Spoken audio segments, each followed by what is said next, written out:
C'est bon, tout le monde est là? Shalom Obracha.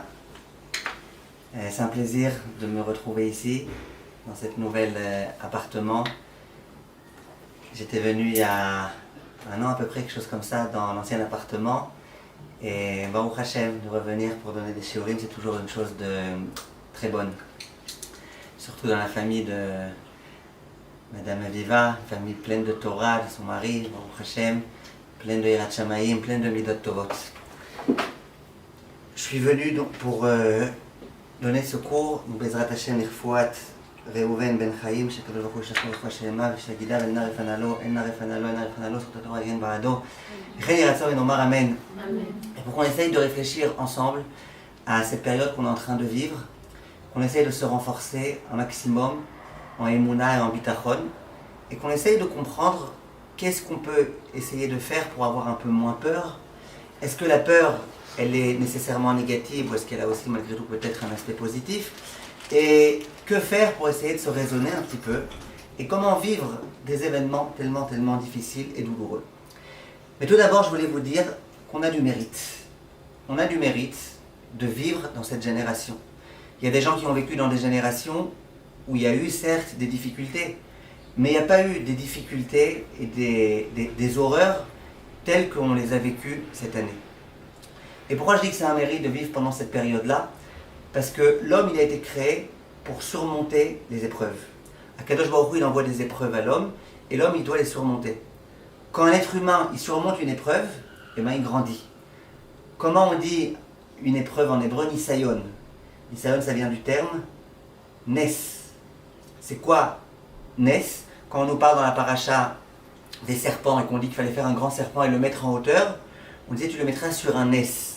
Nes, c'est quand on surélève quelque chose.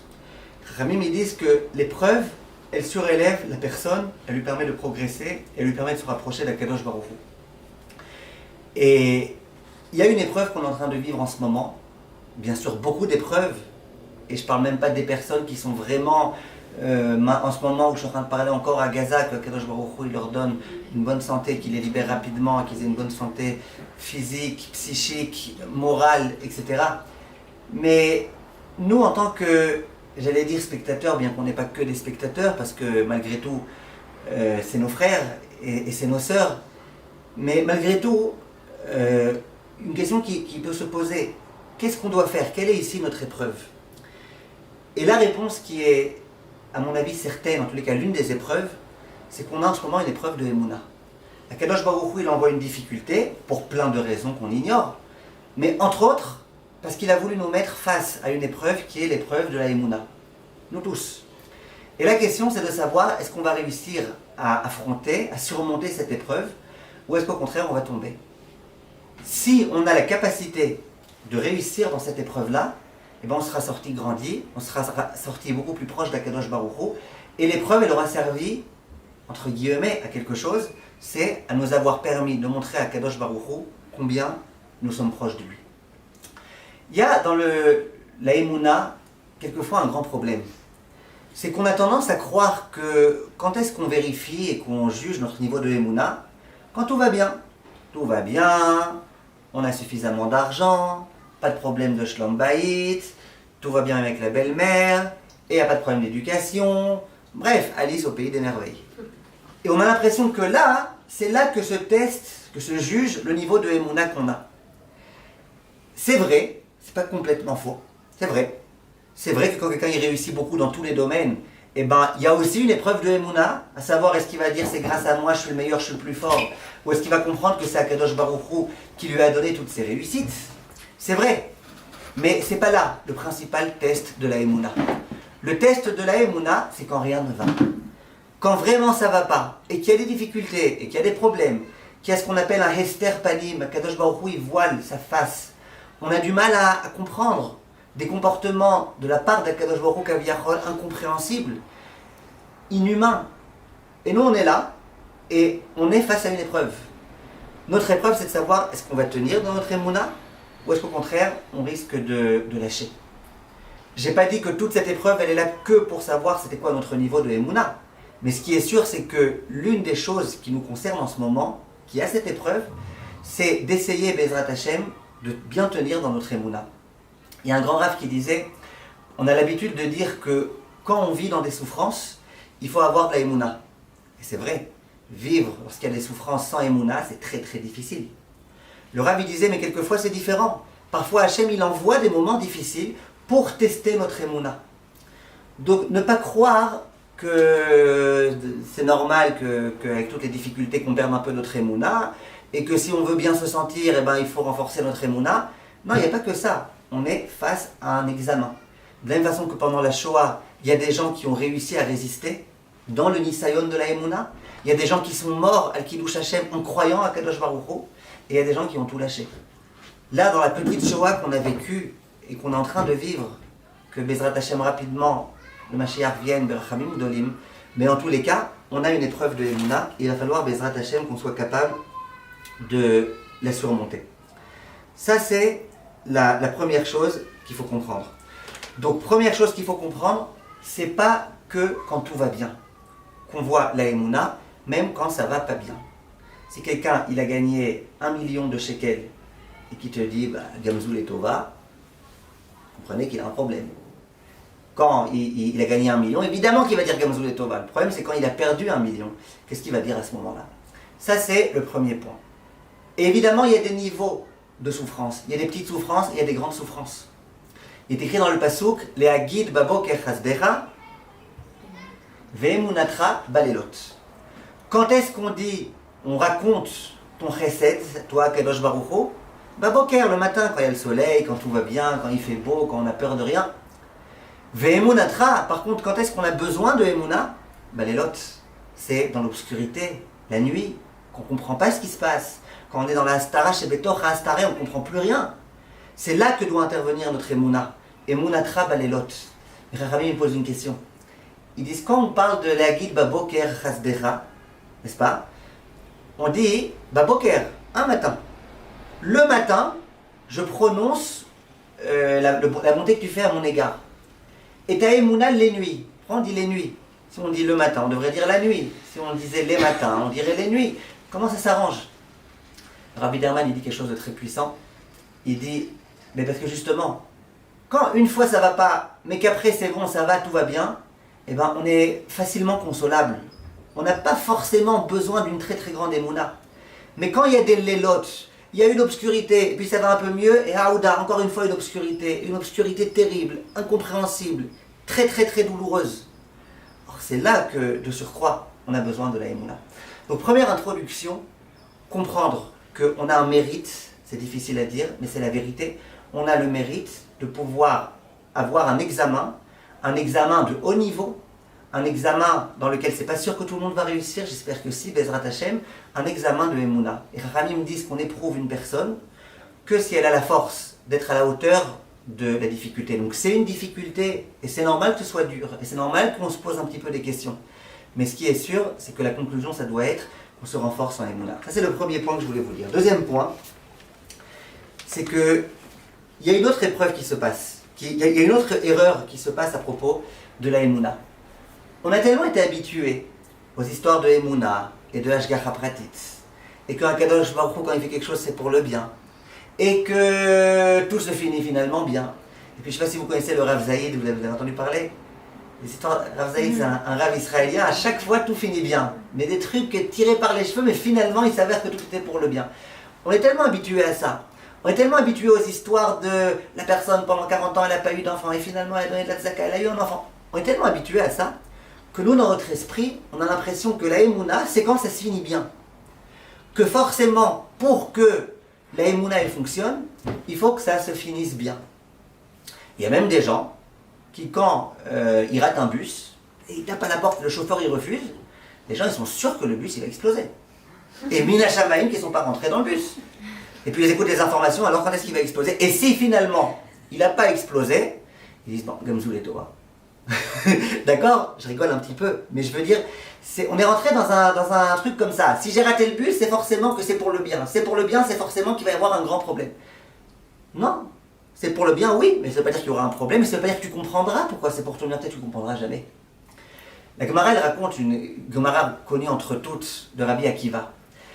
Rabbi Akiva, un jour, il a été dans une ville, il voulait être accueilli pour passer la nuit, et malheureusement, il a été refusé. L'histoire raconte que Rabbi Akiva, le pauvre malheureux, déjà il ne se sentait pas bien, il a été renvoyé. Il était avec son âne il était là pour le véhiculer, pour se déplacer. Il était avec son coq c'était le réveil matin. Et il était avec une bougie pour pouvoir étudier la Torah. On a refusé de le prendre, donc Rabbi Akiva il n'a même pas pu rentrer dans la ville, il était dormir. Il s'est mis sous un arbre, loin de la ville, et il s'est dit, ben voilà, tant pis, je ferai ce que je peux faire là-bas. Rabbi Akiva il est en train d'étudier la Torah, évidemment vous imaginez, d'un coup il y a un grand coup de vent, la bougie s'éteint. Et Rabbi Akiva de dire, tout ce qu'Hachem fait est pour le bien. Au bout d'un moment, il y a un lion qui arrive, une bête sauvage qui vient, et qui dévore son âne. Rabbi Akiva, tout est pour le bien, maintenant je devrais aller à pied, ben c'est bien. Il y a un espèce d'animal sauvage qui vient, qui lui dévore son réveil matin, sa poule, son coq. Et Rabbi Akiva il dit, tout est pour le bien. Tout est pour le bien. Pas de réveil, tant pis. Une fois il y avait un homme, il avait un voisin qui avait un coq. Et le coq tous les matins, à 5h du matin, cocorico. Et lui, ça le saoulait parce que ça le réveillait. Tous les matins, 5h du matin, précise, cocorico. Un jour il a dit, la prochaine fois que le coq il fait ça, je ne sais pas ce que je lui fais. Le lendemain matin, évidemment, à 5h du matin, le coq, cocorico, il descend, il va, il attrape le coq, il prend sa tête et... Oh, il y a le voisin qui arrive et qui dit, mais qu'est-ce que vous faites à mon coq, qu'est-ce que vous faites? Il dit, non, je l'ai réglé à 9h du matin. D'accord? Le Rabbi Akiva, maintenant, il est sans coq. Et qu'est-ce qu'il dit? Il dit, ben c'est pas grave. C'est pas grave. Non, il dit pas, c'est pas grave, excusez-moi. Il dit, Shalom Uvracha, tout ce qu'Hachem fait est pour le bien. Moralité, Rabbi Akiva va dormir, sans coq, sans âne, sans bougie. Vous allez me dire, au moins il est bien dormi, sans la lumière. Et le lendemain matin, il apprend que dans le village d'à côté, tout a été pilé. Il y a eu des sauvages qui sont venus, qui ont fait un massacre.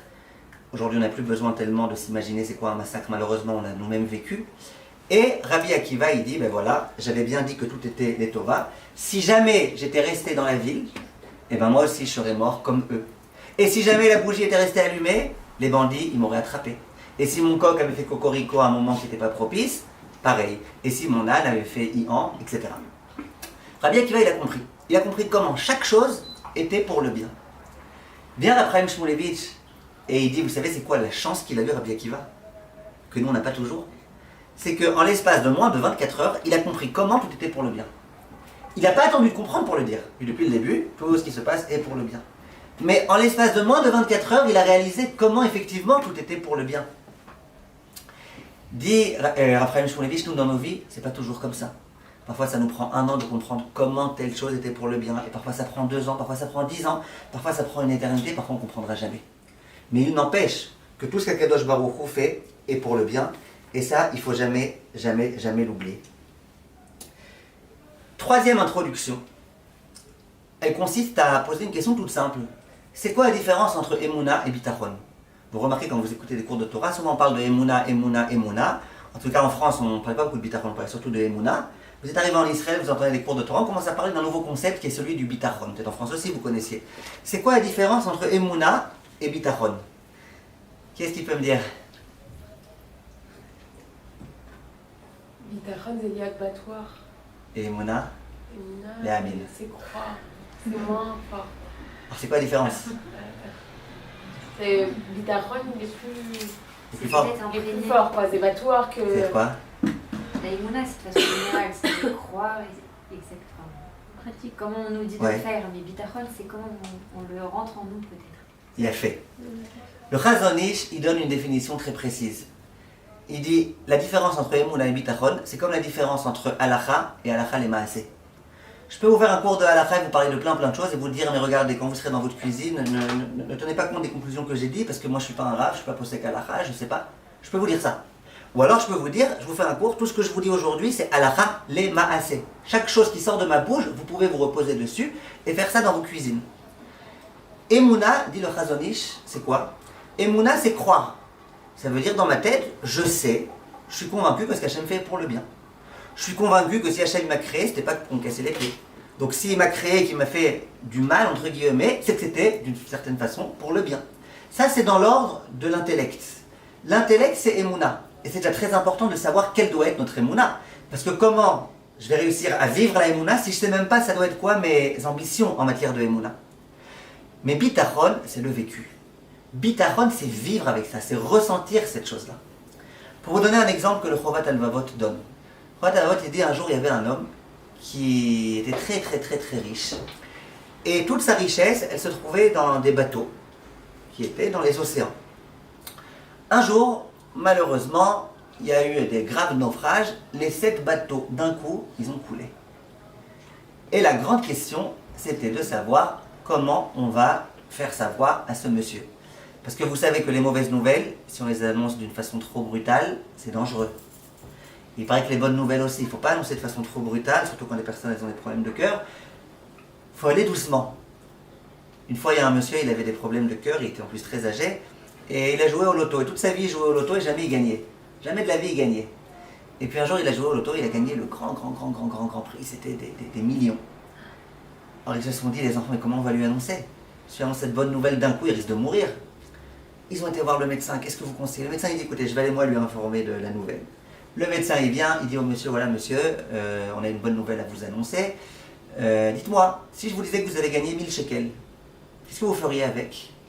Il dit, 1000 shekels, ça tombe bien, j'aurais refait la peinture dans le salon.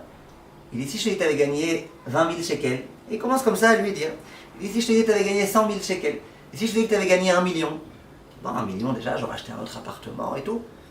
Il dit, bon, tu sais quoi? Et si je te disais que tu avais gagné 200 millions, qu'est-ce que tu ferais avec? Il dit, écoutez, monsieur le médecin, vous êtes tellement charmant que je vous aurais donné à vous la moitié, moi j'aurais pris l'autre moitié. Le médecin, il est mort. Il n'a pas supporté la nouvelle. D'accord? Le principe de la nouvelle, c'est un principe important à savoir comment on annonce des nouvelles. Ils ont été voir ce monsieur, ils lui ont dit, si tu avais un bateau qui avait coulé, qu'est-ce que tu aurais dit? Il dit, j'aurais dit tout ce qu'Hachem fait, et pour le bien. D'accord? Et si on te disait un jour que 2 bateaux ont coulé, et que 3 bateaux, et que 7 bateaux ont coulé, lui il est comme ça, je dirais tout ce qu'Hachem fait pour le bien. Ils lui disent, mais parlons-en, tes 7 bateaux ont coulé. Et le monsieur, il s'évanouit. Comment ça se fait? Parce qu'il avait le bitachon, la Emouna. Il savait que la Emouna, c'est écrit sur papier, c'est que tout ce qui se passe, c'est pour le bien. Qu'est-ce qui lui manquait? Le bitachon. Il ne vivait pas suffisamment avec ça, ressentir que tout est pour le bien. Et nous, évidemment, ce qui est difficile pour nous, c'est beaucoup plus le bitachon que la Emouna. Parce que la Emouna, on sait très bien que Kadosh Baruch Hu, il fait le bien, et que Kadosh Baruch Hu, il a toujours été avec nous, qu'il sera toujours avec nous, on sait très bien. Mais malgré tout, on a du mal à vivre avec tout ce qui se passe. On a des angoisses, on a des peurs, et il faut réfléchir, qu'est-ce qu'on doit faire. Le Rav Maran Rav Dov Lando, vous avez entendu parler? Pas le Lando de votre bébé. C'est aujourd'hui le Gdol Ador, c'est lui qui a pris la relève après le Rav Edelstein.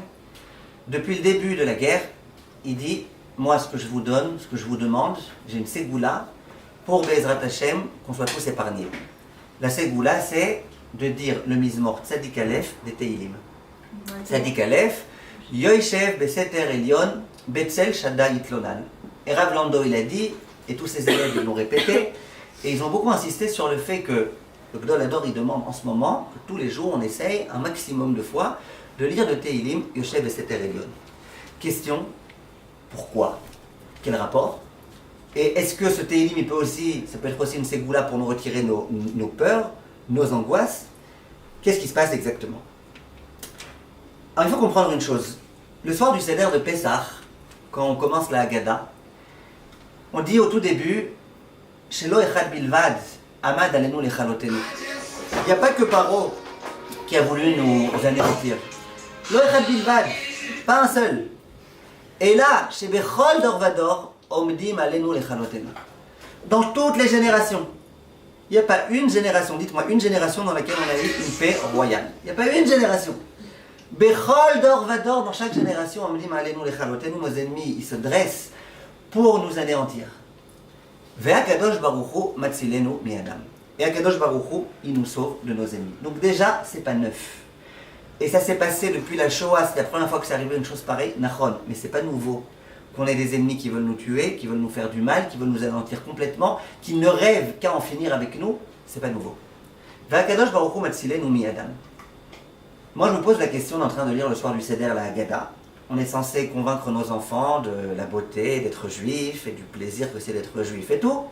Et tout de suite on leur dit, on va se réjouir avec le fait qu'on en a fini avec Paro, mais d'emblée on leur annonce des mauvaises nouvelles. Sachez que dans toutes les générations il y en a, il y en aura, il y en a eu. C'est quoi le but? C'est quoi l'intérêt? Et pourquoi on a besoin de raconter? On aurait dû dire simplement, on était en Égypte, Hachem nous a permis de sortir, et puis voilà. Pourquoi on a besoin de tout raconter? Alors, pour expliquer cette chose-là, il faut qu'on se rappelle exactement d'abord de ce qui s'est passé. Quand on est rentré en Égypte, on a été asservi. L'Égypte, il faut comprendre que l'Égypte d'antan, ce n'est pas l'Égypte d'aujourd'hui. C'est les États-Unis, on dirait aujourd'hui. L'Égypte de l'époque, c'était un empire très très grand. Et Chachamim, ils disent dans le Midrash qu'il n'y a jamais un seul serviteur qui a réussi à s'enfuir. Tellement que l'Égypte était bien gardée, tellement qu'il y avait beaucoup de sécurité. C'était un empire extrêmement difficile. Chachamim, ils disent même par allusion que le premier mème, il est ouvert. Le deuxième mème, Mitzraïm, il est fermé, parce qu'en Égypte, on pouvait rentrer, mais pour ressortir, c'était impossible. Et tout type de texte qui montre combien c'était extrêmement difficile. En Égypte, on était les serviteurs et non pas les maîtres. On était en situation d'infériorité de façon vraiment dramatique. Et pourtant, c'est quoi la conclusion? Akadosh Baruch Hu nous a sortis d'Égypte. Au moment de Purim, on était entre les mains de gens mauvais, Achashverosh, Aman, qui était déterminé à nous tuer. Et vous savez très bien pourquoi cette fête elle s'appelle Purim. Parce que vous êtes d'accord avec moi que Aman c'était un pourri, Achashverosh c'était un pourri, deux pourris au pluriel. Purim. D'accord, vous n'êtes pas d'humeur à rigoler, c'est pas grave, on tentera quand même. Alors, c'est ça Purim. Et ces deux-là, qu'est-ce qu'ils ont fait? Ils ont voulu nous tuer. Maintenant, Chachamim, ils disent qu'on était fautifs. Chachamim, Nagmara, il demande pourquoi on a fauté. Pourquoi on a fauté? On a failli être exterminé. Parce qu'attention, Akadosh Baruch Hu lui-même, il avait accepté que le décret ait lieu, ainsi que la Gemara le dit. Et finalement, Vena'afochu, renversement de situation, ces juifs qui étaient complètement en infériorité, qui n'étaient pas chez eux, ils ont réussi à vaincre leurs ennemis. Il va y avoir l'histoire de Hanouka. Hanouka, les Yevanim contre une petite poignée d'hommes, 13 hommes qui font la guerre contre des milliers et des milliers de soldats aguerris avec des services secrets, avec tout ce qu'il faut, je ne sais pas combien il faut de services secrets pour tuer 13 personnes, mais c'était la situation. Telle que Chachamim nous le raconte, c'est la situation, et on le dit pendant Hanouka. Mais Rabim Beyad Me'atim, ceux qui ont réussi à l'emporter, ils étaient peu nombreux. Giborim Beyad Chalashim, ils étaient peu forts, ils n'avaient aucune force. Et on a réussi à l'emporter. Alors qu'on était complètement perdu et qu'on n'avait aucune chance. Le Chafetz Chaim, il dit, si vous voulez comprendre c'était quoi exactement cette histoire-là, je vous raconte une histoire qu'il y avait à l'époque du Chafetz Chaim. À l'époque du Chafetz Chaim, il y avait des ennemis du peuple juif qui voulaient se moquer de nous. Qu'est-ce qu'ils ont fait? Dans leurs journaux, ils ont fait une caricature. Une caricature, regardez comment ils font pitié les juifs quand ils partent au combat. Et dans la caricature, moi je ne l'ai pas vu, mais on m'a raconté, dans la caricature, tu voyais d'un côté des armées aguerries, avec des tanks et avec des avions, avec des bateaux, et avec je ne sais pas comment ils ont réussi à mettre tout ça dans un petit carré. Tu avais des armées très puissantes. De l'autre côté, tu avais des Hashmonaïm, qui étaient en train de se battre avec des petites assiettes, des petites fourchettes en plastique. L'autre il avait son canif, l'autre il avait le tire-bouchon, et puis ils étaient aussi avec leur tire-bouchon ici, ils étaient avec leur barbe, et puis voilà, tu avais 13 hommes contre des armées avec des milliers, des milliers, des milliers et des milliers. Et l'intitulé c'était, ils font de la peine ces juifs, non mais quoi, ils croient vraiment qu'ils ont une chance. Ils ont été voir le Chafetz Chaim, ils ont dit que Vodarav, ils se sont moqués de nous. C'est insupportable, combien on va se moquer de nous? Alors le Chafetz Chaim, il a mis ses lunettes pour regarder un petit peu. Il dit, j'ai pas compris, ils sont en train de se moquer de nous. Mais qui est-ce qui l'a emporté finalement? C'est ces armées aguerries, puissantes, ou c'est ces quelques hommes? C'est quelques hommes. Donc c'est d'eux qui sont en train de se moquer et non pas de nous. C'est juste une image pour qu'on comprenne combien c'était perdu d'avance. Et pourtant, on a réussi à l'emporter.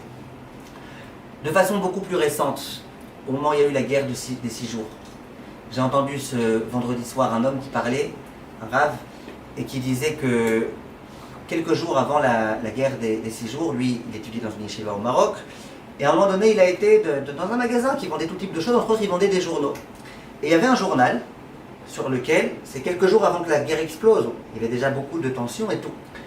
Et sur la première page du journal, il y avait un comparatif entre le nombre de soldats israéliens et le nombre de soldats arabes de tous les pays mélangés qui risquaient de venir se battre contre nous, le nombre de tanks que nous avons et leur nombre à eux, le nombre d'armes, etc. Et ça faisait pitié. Les Israéliens, ils faisaient vraiment pitié à côté de ces proportions gigantesques d'Arabes.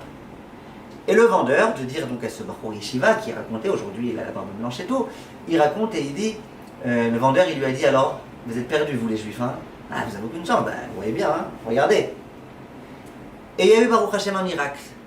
Et quelques jours après le miracle, après la guerre des 6 jours, le Bachour Yeshiva il revient voir l'arabe qui vendait, et il dit alors qu'est-ce que tu dis, qu'est-ce que tu as à dire? L'autre il a dit, ben, Dieu il vous aime.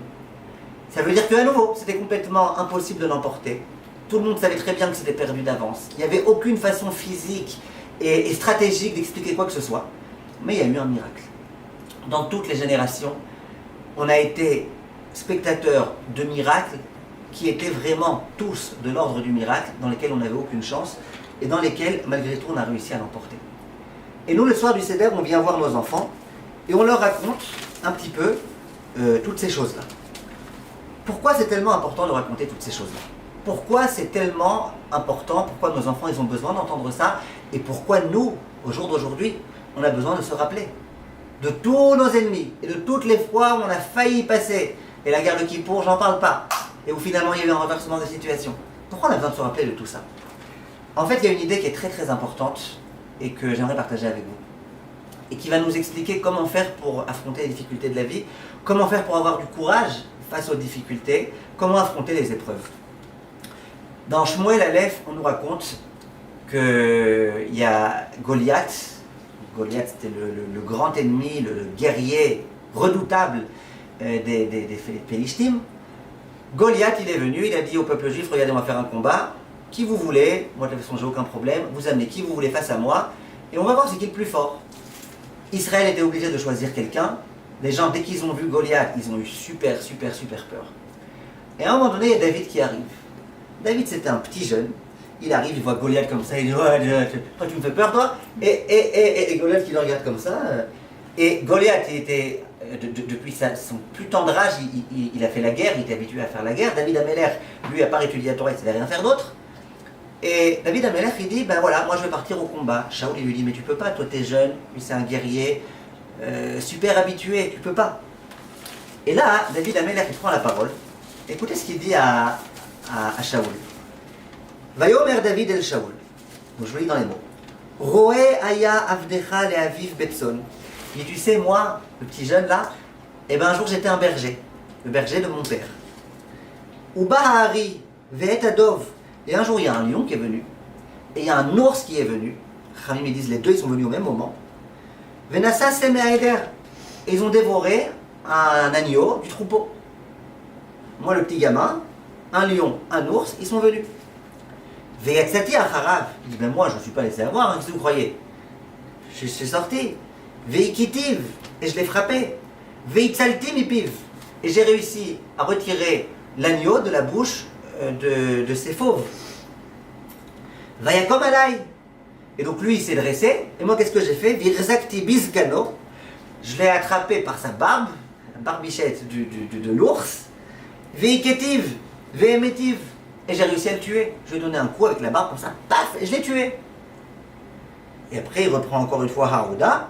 Gam et Tahari, Gam et Adov, Ika Avdecha. Moi, j'ai réussi à battre les bêtes. Et le lion, et l'ours. Veaya Pelishti Aharel Azeh, qui est Echad Mehem. Ben lui, ce Pelishti là, ouais, il est très grand, il fait très peur et tout. Il n'est pas plus fort qu'un lion et qu'un ours. Qui Cheref Ma'arachot Elokim Chaim. Lui qui méprise Dieu, il n'est pas mieux qu'un lion ou qu'un ours. Le Malbim il explique, il dit ici peut-être qu'il est plus fort que le lion. Parce que le lion, c'est un animal, lui il a quand même la stratégie, il a quand même tout type d'autres choses, il a un concept qui s'appelle le mazal, peut-être que lui va plus réussir. David il dit mais non, lui, il a méprisé Dieu. Ça veut dire que même si c'était un être humain au début, il s'est rabaissé au niveau de l'animal. Donc il n'est pas supérieur à un animal. Donc si j'ai réussi à vaincre un lion, j'ai réussi à vaincre un ours, j'ai aucun problème avec lui. Ouais, il n'est pas plus fort que eux. Et après, Haouda, c'était pas suffisant, le passage juste après, Vayomer David. David a dit, Hashem Asher Itzilani miyad Ari ou miyad Adom, Dieu qui m'a permis de faire face à ce lion et à cet ours, d'accord? Ou Yatzileni miyad Pelishtiazé. Et bien lui, il va réussir à me faire vaincre. Vayomer Shaoul et David, Lech ve Hashem yeitra. Il lui dit, vas-y, Hashem il sera avec toi. Je sais pas c'est quand la dernière fois que vous avez eu un lion plus un ours face à vous. J'espère que ça vous est jamais arrivé. Mais disons que ça fait un peu peur. Une fois, il y avait un monsieur qui était dans la jungle. Il était assis avec son copain. Et puis, à un moment donné, ils s'aperçoivent qu'il y a un lion. Gros lion comme ça. Ah! Alors, le premier, il sort vite ses chaussures de sport, ses baskets, et il met ses baskets. Son copain, il dit, qu'est-ce que tu crois? Tu crois qu'avec tes baskets, tu vas réussir à courir plus vite que le lion? Il dit, non, mais j'espère juste que je vais réussir à courir plus vite que toi. D'accord? Ça fait peur, c'est qu'est-ce que tu veux faire? Ça fait peur. Et David Améler, il dit, moi j'ai réussi à les vaincre. Viennent Chachamim, et ils disent, qu'est-ce qu'il a voulu dire, David? David, il a voulu dire plusieurs choses. D'abord, il a voulu dire, si ça m'est arrivé, que j'étais berger, et qu'il y a une telle situation qui m'était arrivée, visiblement, c'est que ça devait me donner une leçon. Et cette leçon, c'est que, un jour, je devrais me battre contre un lion, contre un ours, contre Goliath, et que je pourrais le vaincre. Mais qu'est-ce qu'on voit de là? On voit que, qu'est-ce qui a donné le courage, la force à David Améler de partir au combat, alors que c'était un gamin, alors qu'il n'était pas fort, alors qu'il n'était pas armé? Eh bien, c'est qu'il avait confiance. On aurait dit en lui, si on avait lu que les premiers psukim, on a compris que finalement, il a eu confiance en Hachem.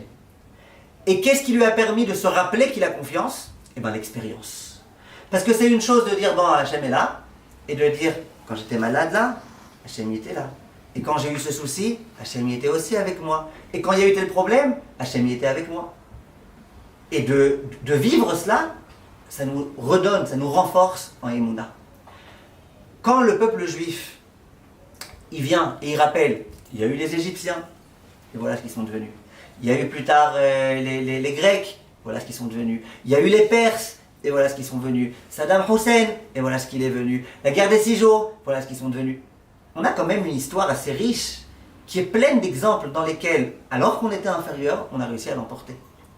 Et bien ça doit nous donner du courage. Quand nos soldats ils vont partir au combat, s'ils partent dans Gaza, et ils étaient censés partir, finalement on ne sait pas. En tous les cas, s'ils partent au combat et qu'ils vont devoir faire preuve de force, et ben c'est pas la même chose s'ils partent en disant ouais bon, de toute façon peut-être on gagne, peut-être on perd, ou s'ils disent mais on va gagner parce qu'on a Hachem avec nous, parce que regarde toutes les guerres qu'on a fait, bah au Hachem on a réussi à l'emporter. D'accord, il y a eu des morts, mais quand même on a réussi à l'emporter. Ça c'est l'une des choses qui sont importantes. Quand tu te rappelles que tu as réussi à vaincre les plus forts que toi, et que tu comprends que c'est parce qu'Hachem est avec toi, ça fonctionne. Et le Malbim il le dit. À la fin, au début, Shaoul il réagit pas. À la fin, quand il lui a dit, tu sais, c'est Hachem qui m'a permis de vaincre le lion et l'ours, Shaoul il lui dit, Lech ve Hachem yeitra. Va et Hachem il sera avec toi. Ça veut dire quoi? Va et Hachem il sera avec toi. Ça veut dire que, puisque tu es conscient que c'est Hachem qui t'a aidé et qui t'a fait ces miracles, eh ben tu peux aller, Hachem il sera avec toi. Donc la situation actuelle, pour ne pas avoir trop la remba, mais on est en train de vivre une situation dans laquelle on comprend bien que le peuple juif c'est un agneau parmi 70 loups, pour reprendre l'expression de Chazal. On sait très bien qu'on est complètement entouré de pays arabes. Au jour d'aujourd'hui, même les goïms qui s'intéressent un petit peu à l'histoire, et sur TF1 et ailleurs, eh ben ils le disent qu'on est visiblement là à l'aurore de grands événements, de grandes choses. On comprend bien qu'il y a des choses qui sont en train de se passer. On comprend bien qu'on n'est pas très puissant. Nous-mêmes, si ça dépend que de nous-mêmes, on n'est pas très puissant. On a les terroristes de Gaza. Si nos soldats ne veulent pas rentrer, c'est peut-être aussi parce qu'il y a des craintes qu'on ait beaucoup de pertes, comme ça a été le cas quand on est rentré. Le chef d'état-major, il dit que Hezbollah, ils sont 10 fois plus forts que Gaza. Et puis on a l'Iran qui commence à se mêler. Vous imaginez un petit peu l'affaire avec la Syrie, c'est terrible, c'est dangereux, ça fait peur. La situation telle qu'elle est, si on oubliait Akadosh Baruch Hu, elle fait peur. Ça fait longtemps qu'elle fait peur, ça fait longtemps qu'on aurait dû y passer. Et voilà.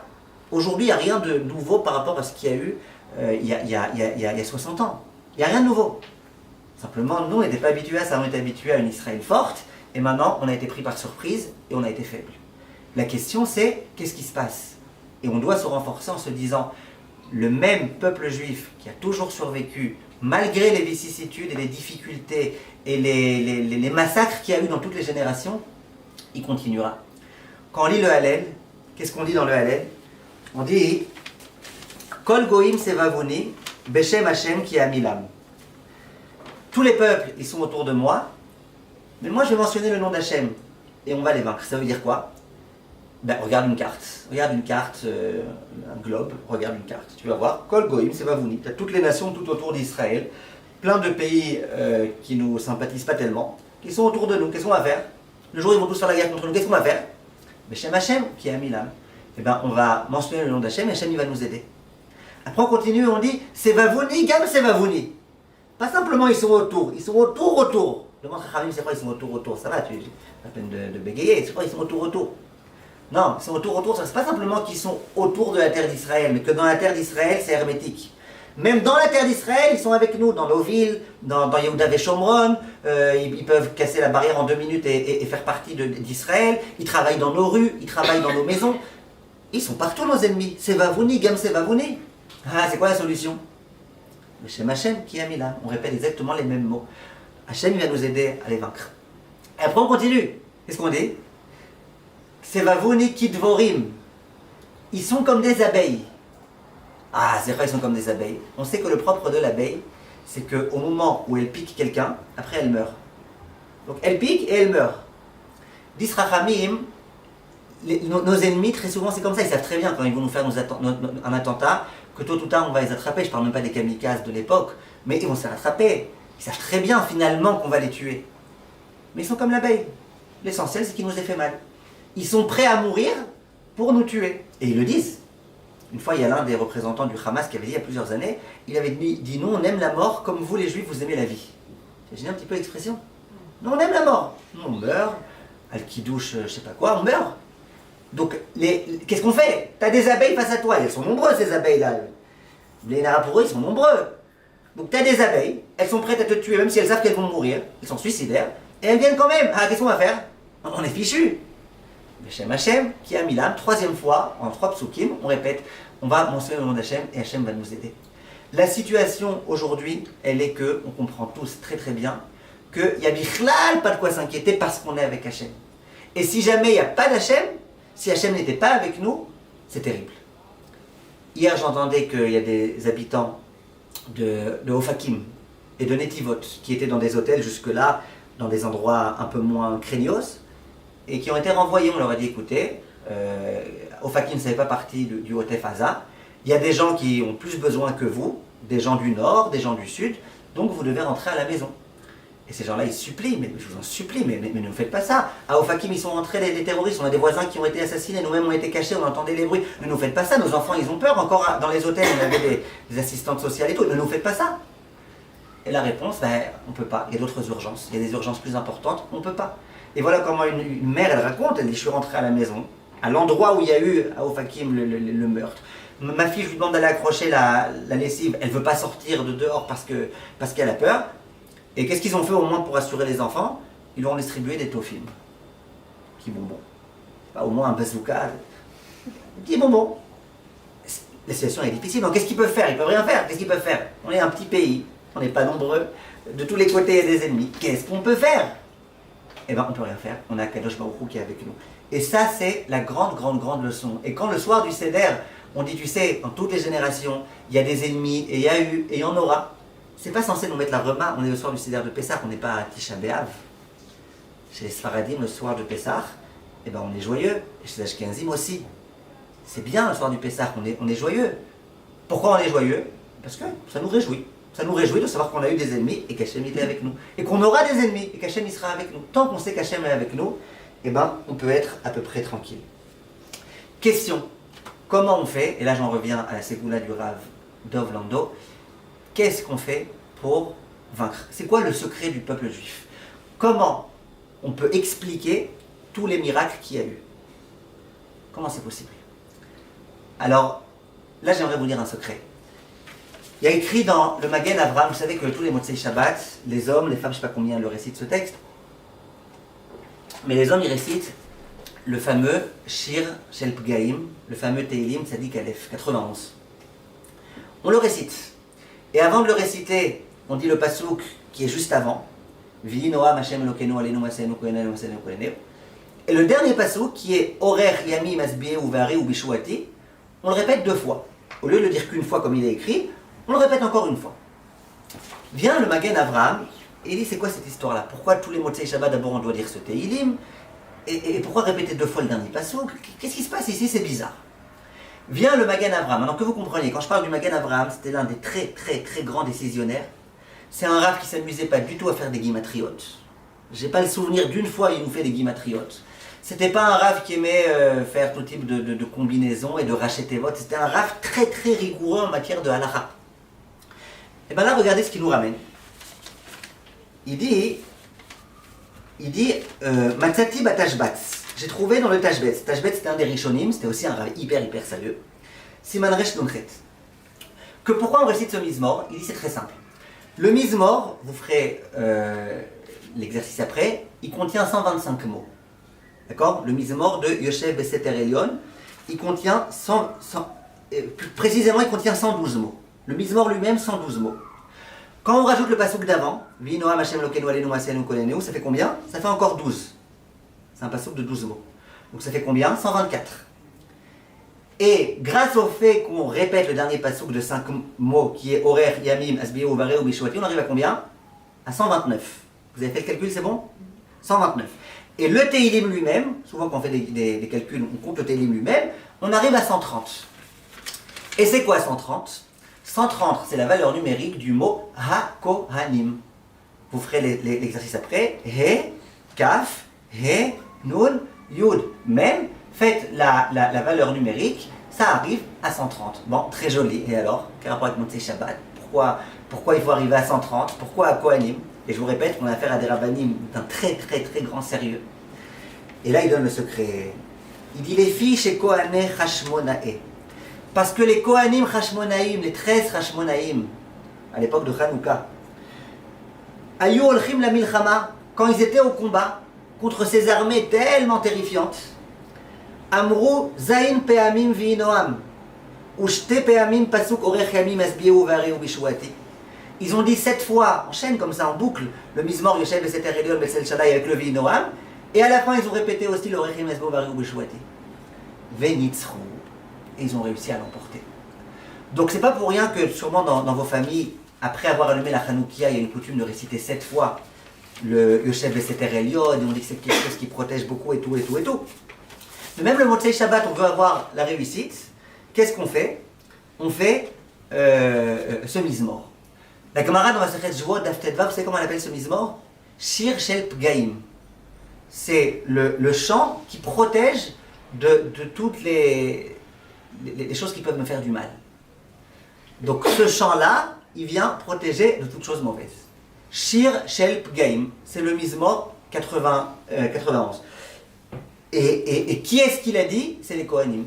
Donc nous on se demande comment les Kohanim, quand ils se sont battus contre les Grecs, ils ont réussi à l'emporter. C'était quoi leur secret? Il devait bien avoir un truc. C'était quoi leur truc? Ils ont dit le Mizmor, Yoshev Beseter Elyon, Betzel Shaddai Itlonan, Omar Lashem Marsi. Donc si on a bien besoin d'une ségoula dans cette période-là, et pour les soldats qui, eux, n'ont pas le temps de faire le Mizmor, ils sont préoccupés, ou ils vont être préoccupés à faire la guerre. Donc eux, ils n'auront pas le temps. Nous qui avons du temps, pour eux, on doit réciter. Pour les Chatoufim, qui je ne sais pas combien, ils connaissent par cœur ce Mizmor, on peut le réciter. C'est des choses qu'on peut faire pour réussir à aider.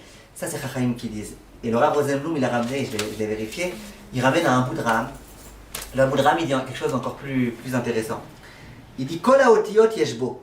Regardez le Mizmor Yoshev Beseter Elyon et cherchez dans les lettres. Toutes les lettres s'y trouvent, sauf une lettre. Laquelle? Le Zayin, comment vous savez? Ah ouais. Le Zayin, il manque. Et pourquoi il manque?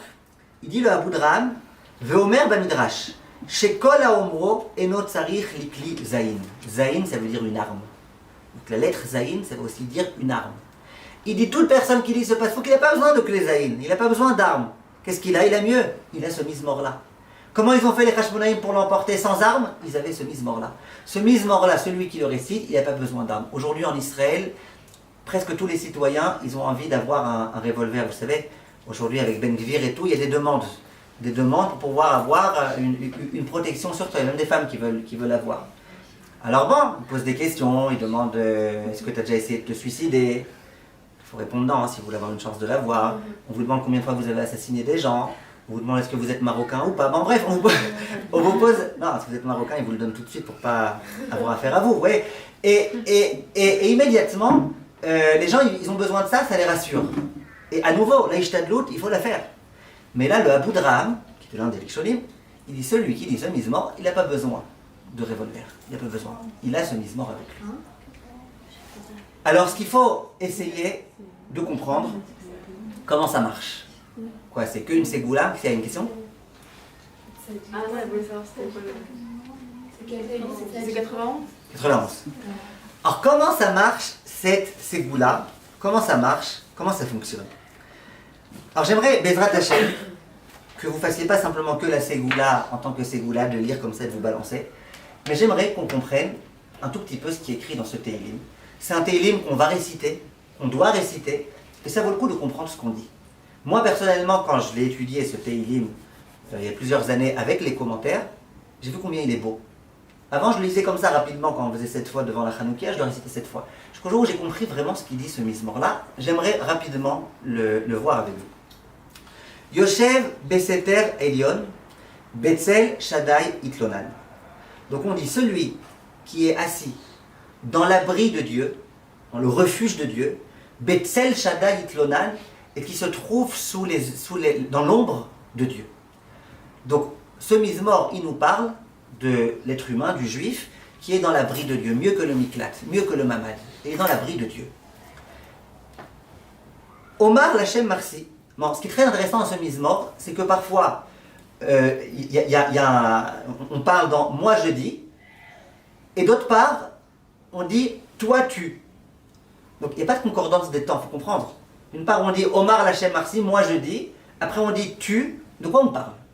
Alors viennent les commentateurs et ils disent le Omar Lachem Marsi, c'est un ange qui parle. Il y a un ange qui parle et qui a été envoyé par Akadosh Baruch Hu pour nous donner un secret. C'est quoi ce secret? L'ange il dit Omar Lachem, moi je dis à Hachem, Marsi Umtsudati, toi tu es mon refuge. Elokai Eftarbo, toi mon Dieu, je te fais confiance. Donc l'ange il dit, avec toute mon expérience, je sais que Hachem on peut compter sur lui. Et immédiatement l'ange, après avoir donc expliqué combien on pouvait compter sur Hachem, il s'adresse à nous. Donc maintenant on va passer à la deuxième personne. Et il va nous dire Kiou Yatzilecha mi Pariakush, mi Dever Avot. Parce que toi, Akadosh Baruch Hu, il va te protéger de tout type d'explosifs, un mokesh, comment dire un mokesh, de pièges. Mi Dever Avot, il va te protéger aussi de la peste. Et les commentateurs disent de dire et de la peste, qui est quelque chose de naturel, et des ennemis. Be'evrato yaserlach, Hachem il te mettra sous ses ailes. Vetachat kenafaf terse, et tu seras sous ses ailes. Tsina vesochera amito. Kadosh Baruch Hu te protégera sous ses ailes. Rachamim ils disent dans les ailes de l'animal, il y a d'une part les ailes, les muscles, et d'autre part à la fin des ailes, il y a des petites plumes qui dépassent. Il y a Evrato et il y a Kenafav. Kenafav c'est les ailes, et Evrato c'est le petit bout. Et les oiseaux en général, pour protéger leurs oisillons, ils mettent leurs ailes. Et à la fin, avec les petites plumes, ils cajolent comme ça leur petit oisillon. On dit, nous, Hachem, c'est pareil. Et il nous protège des vrais ennemis, et en plus, il nous cajole comme ça des petits problèmes extérieurs qui peuvent y avoir. Comme ça, l'ange, il nous dit. Il continue et il dit, L'otira mi pachad laila, quand tu es comme ça, complètement cajolé par Akadosh Baruch Hu, tu n'auras pas peur de la nuit. Mechetz yaouf yomam, tu n'auras pas peur d'une flèche qui est dirigé en pleine journée vers toi. T'imagines, il y a une flèche, un missile qui est dirigé, tu entends la hazaka, là, un missile qui est dirigé en plein, là où on est, tu n'auras pas peur. Toi, tu n'auras pas peur. Mi dever baophelia alors, mi ketev yashut tsaoraim, Rachid dit c'est tout type de noms de forces du mal qui peuvent nous faire du mal, Hachem nous protégera de tout ça. Ipol mitsidra elef, urvava miminecha, tu auras des milliers de morts à tes côtés, sur ta gauche, des dizaines de milliers de morts sur ta droite, et les Chaloïgash, mais toi tu resteras en vie. C'est-à-dire, même s'il y a des grands problèmes, des grandes difficultés, que nous, tous nos ennemis ils meurent, ils disparaissent, toi tu resteras en vie. Hachem, t'es sous les ailes d'Akadosh Baruch Hu. Et de tes propres yeux, tu verras combien Hachem il te protège et combien ceux qui meurent, eh ben, c'est ceux qui doivent mourir. Kiata Hachem Marsi. À nouveau, l'ange maintenant, il s'arrête à Kadosh Baruch Hu. Il dit Ata Hachem Marsi, toi Hachem, c'est toi qui me gardes. Aïlion Samta Meonecha. Et ta demeure, tu l'as mise en hauteur. Et à nouveau, l'ange il se retourne, il s'adresse à nous. Il dit Loteune Lechara. Il n'y aura rien de mal qui t'arrivera. Venega lo ikrav baolecha. Il n'y aura rien qui arrivera dans ta tente. Et Chachamim, ils disent, vous êtes d'accord que les anges, eux, quand ils sont dans le ciel, ils n'ont pas peur des missiles? Vous êtes d'accord que les anges, ils n'ont pas peur du Covid? Ils n'ont pas peur de tout type de choses? Ils sont en hauteur, ils sont dans les demeures d'Akadosh Baruch Hu. Et bien ils disent, les anges, toi aussi. Dans la mesure où tu es proche d'Akadosh Baruch Hu, tu n'as plus besoin d'avoir peur de quoi que ce soit. Ki malacha v'etzavelach lishmocha bechol derechak. Akadosh Baruch Hu, il va s'adresser à ses anges. Il va leur demander, s'il vous plaît les anges, préoccupez-vous vous-même de protéger le clan d'Israël. Al-Kapaim Isaouncha. Eux, ils vont nous porter dans leurs mains. Pentigov Baven Raglecha, de peur qu'on trébuche sur une pierre. C'est-à-dire les anges, ils vont tellement se préoccuper de nous, qu'ils vont dire, écoutez, c'est dommage, tu vas marcher, tu risques de tomber, tu as failli tomber. Non, viens, on te prend sur les épaules, et puis il n'y a pas de problème. Al-Shachal va feten tidroch, tirmos kefir vetanin. Quand tu vas marcher sur tu vas écraser les serpents et les lionceaux. Chachamim, ils expliquent, ils disent que Akadosh Baruch Hu, il demande aux anges de nous aider. Les anges, qu'est-ce qu'ils veulent? Ils veulent nous soulever. Pour pas qu'on ait besoin de marcher sur des pierres et de tomber, pour pas qu'on soit effrayé par des serpents, par des lionceaux. Hachem dit, c'est pas ça que je veux. Moi, je veux que le juif il marche et qu'il y ait un serpent qui l'écrase. Et qu'il y ait un lion et qu'il l'écrase. C'est exactement ce qui se passe. Hachem il demande aux anges de nous garder. Les anges disent super, on va les porter alors. Hachem dit non. Moi je veux qu'ils marchent et qu'ils écrasent tous leurs ennemis. Qui vit Hachak va affalé, c'est le passage peut-être le plus beau de tout. C'est Hachem qui parle. Et il dit qui vit Hachak. Parce que le juif il a voulu de moi. Il a voulu être proche de moi, Hachem. Et donc, Afaleteo, je vais le sauver. Asageveo qui ada Shemi. Je vais le sauver parce qu'il a connu mon nom. Il a voulu être proche de moi. Ikraeni veneu. Le juif, il va m'appeler et moi je vais lui répondre. Aimo anochi betsara. Je suis avec lui dans la souffrance. Achaletseu vachabedeu. Et donc je vais le sortir des souffrances. Oreach yami masbieu. Je lui donnerai Bezrat Hashem une longue vie. Ve'areu bishuati. Et je lui montrerai la Yeshua. La Yeshua, ça veut dire le Beth Amikdash, le Mashiach, etc., etc. Bien le Malbim, il pose une question. Il dit c'est quoi ce discours-là entre Hashem et les anges? Les anges, ils veulent nous porter pour qu'on soit vraiment bien. Bichlal, qu'on n'ait pas besoin d'être effrayé par les bêtes féroces. Hachem dit non, moi je veux que vous soyez là, que vous les écrasiez. C'est quoi? Pourquoi Hachem est plus intéressé? Les Srachamim, c'est très simple. Hachem, il veut qu'on lui parle, qu'on s'adresse à lui, qu'on sente qu'on a besoin de lui. Donc on marche, il y a un animal qui nous fait peur, Hachem, on a peur, sois avec nous Hachem. Ah, on l'écrase. Merci Hachem d'avoir été avec nous. C'est trop facile de jamais avoir d'ennemis, jamais avoir de problèmes, jamais, d'une certaine façon, on risque d'oublier Hachem si on vit de cette façon-là. On risque d'oublier combien on a besoin de lui. Hachem dit non, moi je veux que tu marches, il y a des cailloux, ok, ben voilà, t'as failli tomber, mais t'es pas tombé, j'étais avec toi, t'as fait avoir un problème, et c'est ça qu'Hachem y souhaite.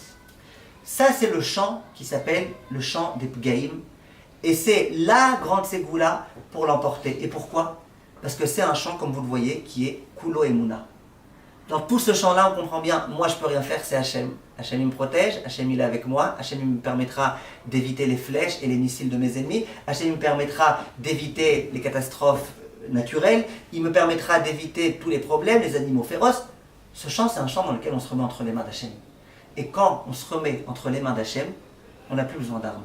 On a mieux. On sait très bien que nos armes, elles servent à rien. La preuve, ce qui s'est passé ce Simchat Torah. On sait très bien que les services secrets, ils peuvent quelquefois s'avérer inutiles. La preuve, ce qui s'est passé.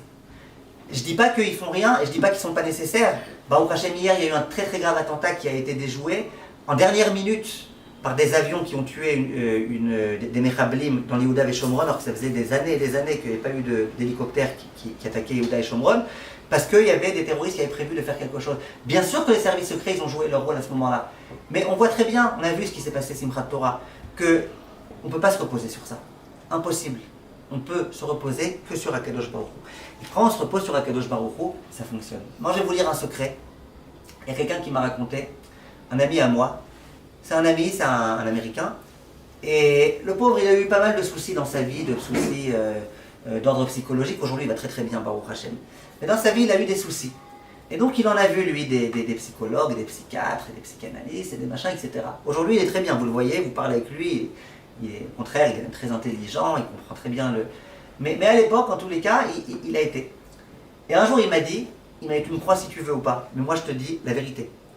Il me dit, j'ai entendu de 2 personnes différentes, les 2 des psy, je sais plus quoi, psychologues ou je sais pas quoi, les 2 des non-juifs. Les 2, ils m'ont dit, écoute, quand tu as peur, on va te donner un truc à faire pour enlever ta peur.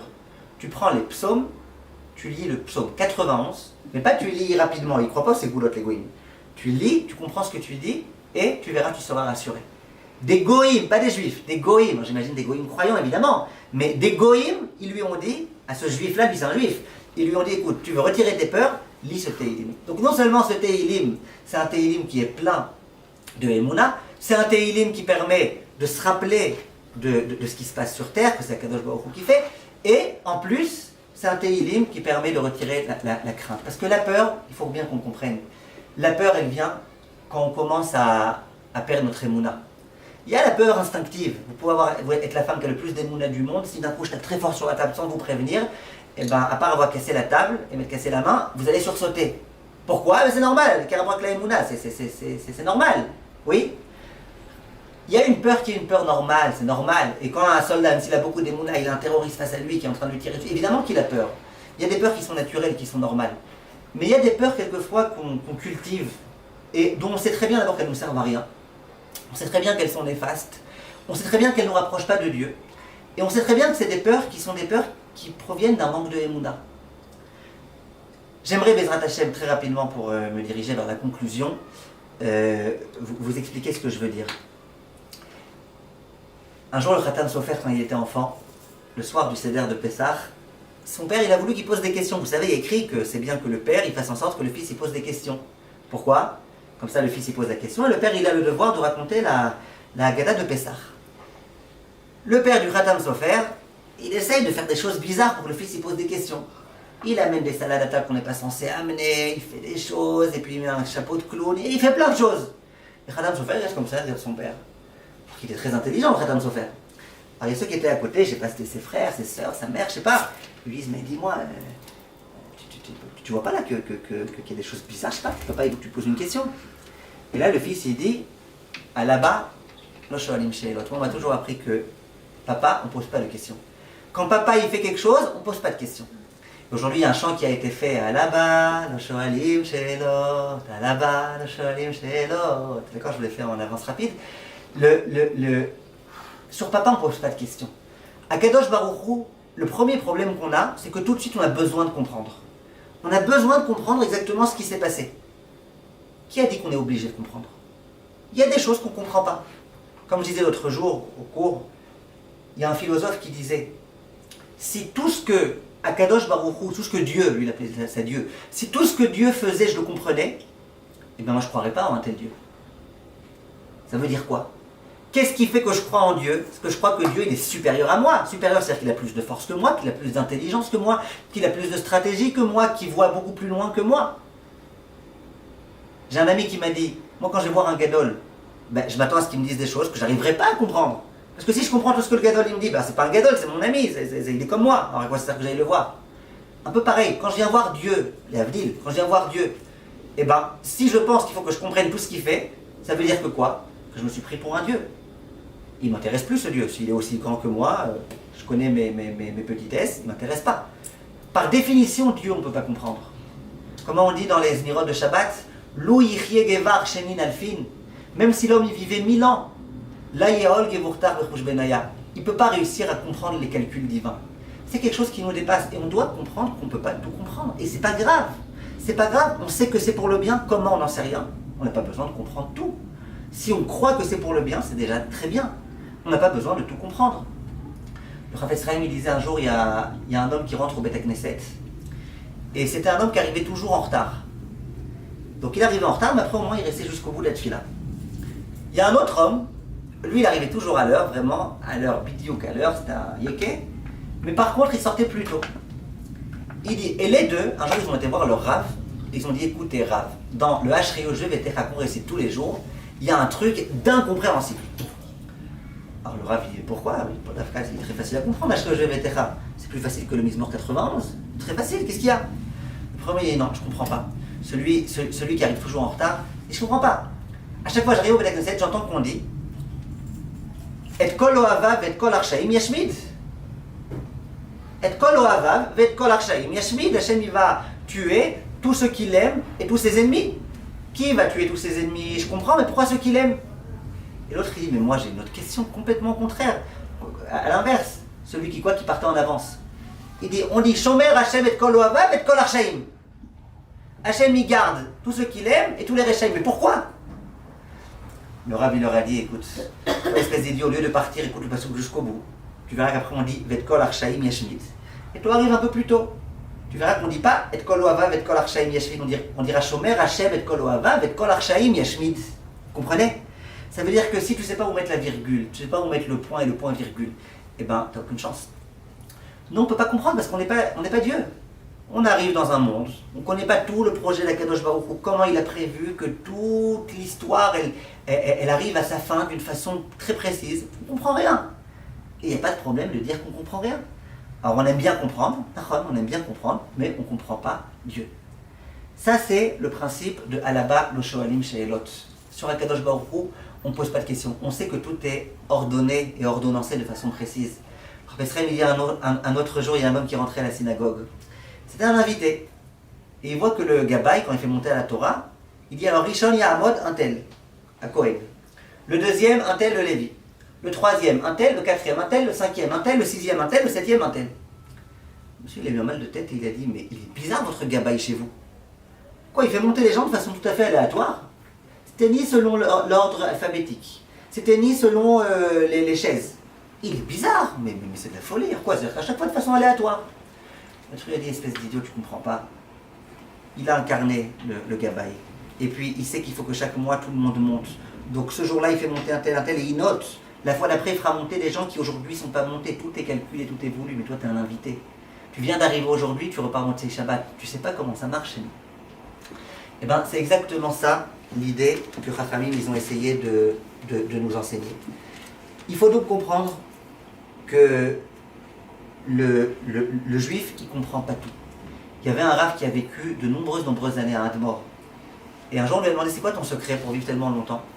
Il dit c'est très simple, moi je ne posais pas de questions sur Hachem. Je lui ai dit alors? Il dit les gens qui posent des questions à Hachem, Hachem dit bon tu veux vraiment la réponse, viens en haut tu vas te comprendre. Moi je n'ai pas posé de questions, moi tranquille, j'ai tout mon temps pour comprendre, j'attendrai 120 ans et après je comprendrai. Ça c'est quelque chose qu'il faut qu'on comprenne. Mais le point que je veux quand même vous dire, et ça j'insiste beaucoup sur ça ces derniers temps, c'est que pourquoi entre autres on ne comprend rien de rien à rien? Avouons-le. Pourquoi? Parce que nous malheureusement, on a l'impression que notre vie dans ce monde-ci, c'est ça et c'est tout. Et que tout s'arrête là. Et que notre situation dans ce monde-ci, c'est ça le plus important.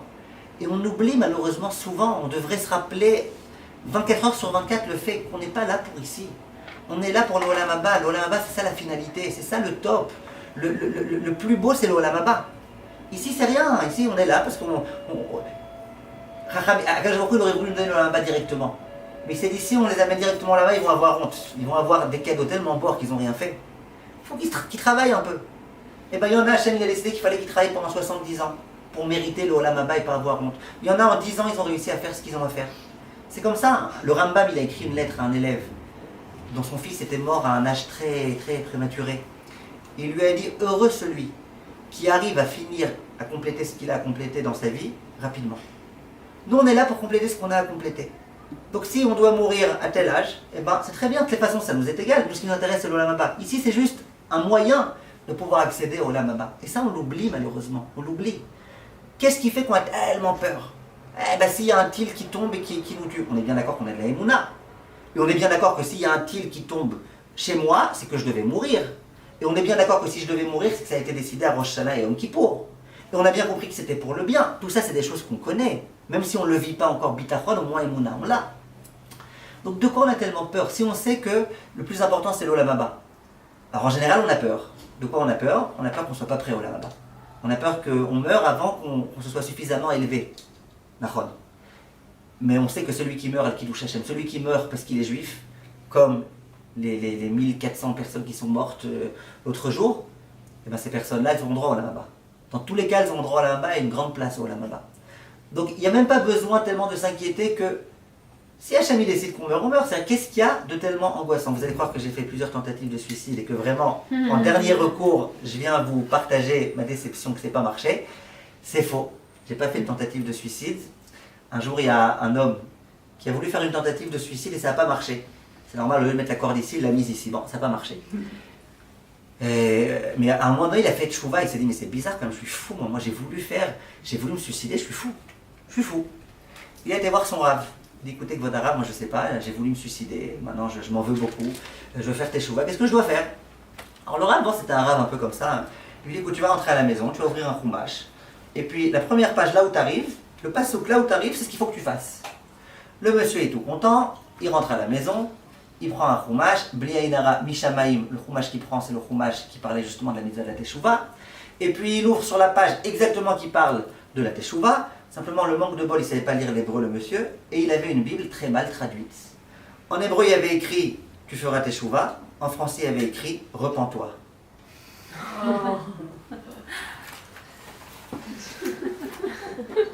Alors, c'est pas mon cas à moi, Baruch Hashem, et c'est pas votre cas à vous, mais je parle sérieusement. Sérieusement, on n'est pas là pour nous, on est là pour servir à Kadosh Baruch Hu.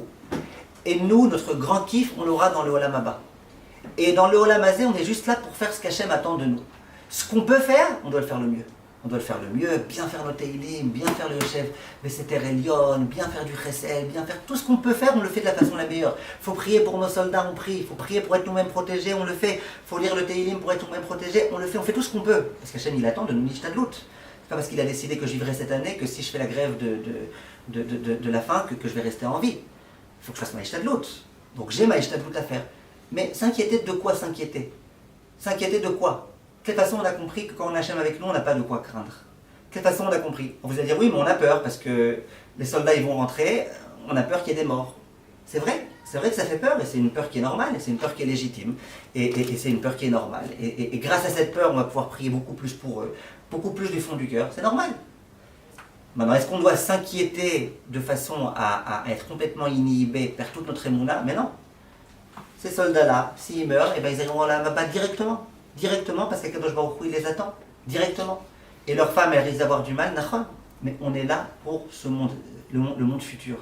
Plus on a des preuves dans ce monde-ci, plus on aura le droit à une part dans le Olam Haba. C'est sûr que dans ces moments terribles, on préférerait entendre des choses un peu plus rassurantes. Et Be'ezrat Hashem, on comprend bien qu'on est là dans une phase de Chevlé Mashiach qui va aboutir sur quelque chose de positif. On comprend bien qu'on y est presque, Be'ezrat Hashem. Tout le monde le dit, tout le monde le ressent, tout le monde comprend. On n'est pas des devins pour dire comment ça va se passer, c'est interdit. On n'a même pas besoin de réfléchir comment ça va se passer. On a la mitzvah de la Tmimout. Vis comme tu dois vivre. Ne pose pas de questions. Ni dans le futur, ni est-ce que ça sera demain ou après-demain, ni comment ça va se passer. Hachem, il sait très bien, et Hachem, il n'a pas besoin de nous. Il n'a pas besoin de nos conseils. L'autre jour, je disais, vous pouvez me croire si vous voulez. Si vous ne voulez pas, ne me croyez pas. Mais dans ces 24 dernières heures, Joe Biden, il ne m'a pas téléphoné pour me demander conseil. Vous allez me dire, c'est normal, vous ne parlez pas l'anglais. Mais même Bibi ne m'a pas appelé pour me demander conseil. Donc moi, de toute façon, je ne peux rien faire. Je ne peux rien faire. Je ne peux pas dire à Bibi, n'écoute pas Biden et faire entrer nos soldats. Je ne peux rien faire. Donc si je ne peux rien faire, pourquoi j'ai besoin de m'inquiéter, d'être toute la journée en train de vérifier qu'est-ce qui se passe? Ils vont rentrer, ils vont pas rentrer, comme si c'est moi, en regardant sur mon ordinateur avec 10 fenêtres ouvertes, qui vais gérer l'histoire. Hachem, il se débrouille sans moi. Il peut très bien se débrouiller sans moi. Et il sait, Hachem, c'est quoi le bien. Hachem me dit, toi, tu fais des télim pour la réussite des soldats, je fais des télim. Il me dit, tu fais des choses, je fais. Je pense que c'est l'une des façons, et je pense que la raison pour laquelle le juif, il n'a pas peur, il a moins peur en tous les cas, il n'a pas des peurs qui sont censées l'empêcher de vivre, c'est parce qu'il a la émouna, et plus il travaillera sa émouna, plus non seulement il sera à la hauteur de l'épreuve, mais en plus il évitera d'avoir des preuves qui sont immaîtrisables et qui font du mal. L'autre jour, je donnais un conseil, et je le dis pour les personnes qui sont là aujourd'hui, essayez un maximum de ne pas regarder trop souvent les informations, ça ne sert strictement à rien, ça ne fait que stresser. Bien sûr, il faut savoir ce qui se passe, ça suffit d'écouter une fois de temps en temps. Ne regardez pas tous les films dans lesquels on voit comment tel et tel soldat a été pris en otage, ou comment un tel a été tué, ou comment, ça sert strictement à rien, et c'est pas le but. Chachamim, ils disent, je le disais le cours de l'autre jour à Beit Vagan, et au passage, les deux cours, ils se complètent l'un l'autre. Exprès, on a fait deux cours différents pour que celle qui n'était pas là l'autre fois, elle pourra écouter le cours. Les deux, ils ont été enregistrés. Donc les deux, ils se complètent. Mais le point que je disais l'autre jour, et là je le dis d'une autre façon, et je finis avec ça, Bezrat Hashem. Comment on fait pour arrêter une peur? Quelqu'un, il a peur. Voilà, il a peur. Il dit, moi je me réveille, j'ai peur, je suis stressé, j'ai peur. Comment on fait pour arrêter une peur? La façon la plus idiote de faire, c'est de se battre contre cette peur. Dire non, j'ai pas peur, j'ai pas peur. Vous êtes d'accord que c'est idiot? Pourquoi c'est idiot? Et ça les psychologues ils vous l'expliqueront. Plus tu vas te battre contre la peur, plus la peur elle va être forte, ça va devenir une peur obsessive et ça va être difficile.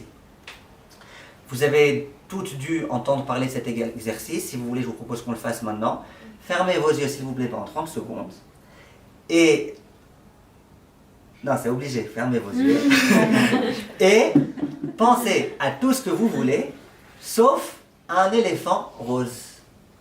Vous avez 30 secondes, surtout pas un éléphant rose. Hein. Ce que vous voulez, pas un éléphant de la couleur de... comment elle est habillée, madame... non, pas ça, pas rose, d'accord? Et au bout de 30 secondes, bon, je ne vais pas vous faire le jeu parce qu'on est pressé, mais je l'ai déjà fait dans des séminaires. Et au bout de 30 secondes, je demandais aux gens à quoi vous avez pensé, et tout en cœur, elle me disait un éléphant rose. Il y en a une fois, elle me dit non, c'est pas vrai, moi j'ai pensé à une girafe. Je lui dis ah, ça c'est un coup monté. Donc, en tout cas, vous comprenez bien que c'est impossible. Plus tu vas penser à ne pas penser à un éléphant rose, plus tu vas être préoccupé à penser à l'éléphant rose, tu n'as aucune chance. Et si l'éléphant il était vert, ça aurait été exactement la même chose. Donc, comment on fait alors? Vient le Pele Yoetz, et viennent les Chachamim, et ils disent transforme tes peurs en pensées positives. L'autre fois, je l'ai expliqué avec le Malbim, et vous, si ça vous intéresse, vous regarderez ce cours, je l'explique de façon très très précise et très belle, ce Malbim. Mais là, je l'explique d'une autre façon, ce qu'on appelle la pensée positive, le Pele Yoetz, il le dit. Il dit, si tu passes ton temps, tu ne peux pas avoir deux pensées au même moment. Tu ne peux pas au même moment dire, je vais mourir et je vais vivre, c'est pas possible. Donc si tu es sans arrêt en train de te préoccuper sur, Hachem il est avec nous, Bezrat Hachem, il a toujours été avec nous, et le peuple juif, c'est le seul peuple qui a toujours vécu, qui ne s'est jamais transformé. Et Hachem, il est là, et ça va aller. Regarde, Baruch Hachem, aujourd'hui, il n'y a eu aucune alarme, aucune sirène à Jérusalem. Baruch Hachem, il y a un début de quelque chose. Et quand tu penses à ça, tu ne peux pas au même moment te dire, il ne faut pas que je pense à l'éléphant rose. Puisque tu es en train de penser à quelque chose de bien. Plus tu penseras à des pensées qu'on appelle aujourd'hui pensées positives, plus tu penseras à la Emouna, plus tu penseras à Hachem est avec moi, et tu marches dans la rue. Alors ok, à un moment donné, tu as peut-être une pensée, peut-être qu'il y a un arabe derrière qui est en train de marcher avec un couteau, peut-être tu as cette pensée, ok. Mais toi, essaye de penser, j'ai Hachem qui est avec moi, je suis en train de donner ma main avec Akadosh Baruch Hu, Hachem m'accompagne partout. Ce genre de pensées, elles permettent de ne pas rentrer dans l'obsession, ne vous battez surtout pas contre vos pensées, elles sont plus fortes que nous. Par contre, si on pense positif, eh ben ça aide. Et ben parfois ça arrivera qu'on ait des pensées négatives. Et des pensées de peur. Ok, on a une pensée de peur, on l'accepte. On accepte qu'on a eu peur. C'est pas comme dire j'ai pas eu peur, c'est pas vrai, c'est pas moi, c'est mon Yitzhara. Non, t'as eu peur, ok, t'as eu peur. Et bien maintenant, t'essayes rapidement de transformer cette pensée en une pensée positive, rassurante, qui peut te calmer. Bezrat Hashem, j'espère et je souhaite du fond du cœur que Akadosh Baruch Hu, il nous montrera de façon vraiment miraculeuse combien Bezrat Hashem on va s'en sortir. Akadosh Baruch Hu, il peut tout changer d'une minute à l'autre, et ne croyons pas que les histoires qu'on nous raconte avec Hanouka, c'est des contes de fées. C'est des faits. C'est des faits qui se sont vraiment produits. Ça s'est passé et ça s'est produit. Et on en a la preuve. Et on a eu la preuve avec des guerres qu'il y a eu. Et aujourd'hui, ça se passera encore. Mais une chose, mise morte, ça dit Aleph. Hachem, c'est lui qui nous aide, personne d'autre. Vous avez remarqué que les Arabes, ils marchent même quand ils font des attentats. Même au moment où ils font l'attentat, ils prononcent le nom de Dieu. Quand ils font leur Allah, machin, je sais pas, ils prononcent ce mot ici, ils le font. Quand ils font un attentat, ils prononcent le nom de Dieu. Genre Hachem, il va être avec nous. J'entendais un rave qui disait combien ça peut un peu énerver Hachem quand il entend que nous, quand on part au combat, on part en disant on est fort, on va gagner. Et on ne mentionne pas le nom de Dieu. Je ne dis pas qu'ils ont raison. Ils n'ont pas raison de nous tuer. Mais je dis que peut-être que nous, on devrait quand même, au moins, quand on réussit à l'emporter, eh ben, se rappeler que c'est grâce à Hachem. Et quand on parle à nos soldats, eh ben, on doit leur dire, les soldats, Hachem est avec vous. Et c'est ce que beaucoup de rabbinim font, ils vont là où il y a des soldats, ils essaient de parler, de les renforcer, en disant bien, c'est pas vous, c'est Hachem. Et Hachem, il vous aidera. Yiratzon Bezrat Hachem, on est le Mashiach rapidement, les Rachamim Gdolim, et on est là dans cette période-là. Je vous ai dit tout à l'heure que c'est une période unique parce qu'on a un Nisayon de Emouna très très difficile, et unique aussi parce que quand le Mashiach viendra, Chachamim ils disent qu'on ne pourra plus se métamorphoser. On pourra grandir et progresser, mais on ne pourra pas faire des changements dramatiques. Donc c'est quelques, je ne sais pas si heures ou jours ou semaines, je ne sais pas, qui nous séparent de la venue du Mashiach, c'est les moments où on peut avancer. Le Chafetz Chaim il disait, c'est un peu comme la Neila. Quand Kippour se termine, on voit le soleil qui commence à décliner à l'horizon, on sait que bientôt c'est fini. C'est maintenant, tout va être décidé maintenant. Et bien regardez dans les Beth Midrashot comment les gens ils sont tout feu tout flamme pendant la Neila. Ils ont oublié qu'ils sont en train de jeûner. Ils crient de toute leur force, Shema Israël, Hashem Elokeinu, Hashem Echad. On a l'impression qu'ils n'ont pas jeûné. Ils ont toute la force, toute l'énergie. Ils savent que c'est un moment déterminant. Ben, la période, disait le Chafetz Chaim, pré-messianique, c'est une Neila. On est en train de vivre maintenant une Neila. Une Neila dans laquelle on a des épreuves de Emouna, une Neila dans laquelle on a des épreuves de tout type, des épreuves difficiles, des morts, des otages. Mais c'est une Neila. Il faut la vivre, Bezrat Hashem, et prier Hashem qui nous aide à la vivre en vibrant le plus possible et en étant à notre place, Bezrat Hashem. Voilà, merci beaucoup. Merci à vous.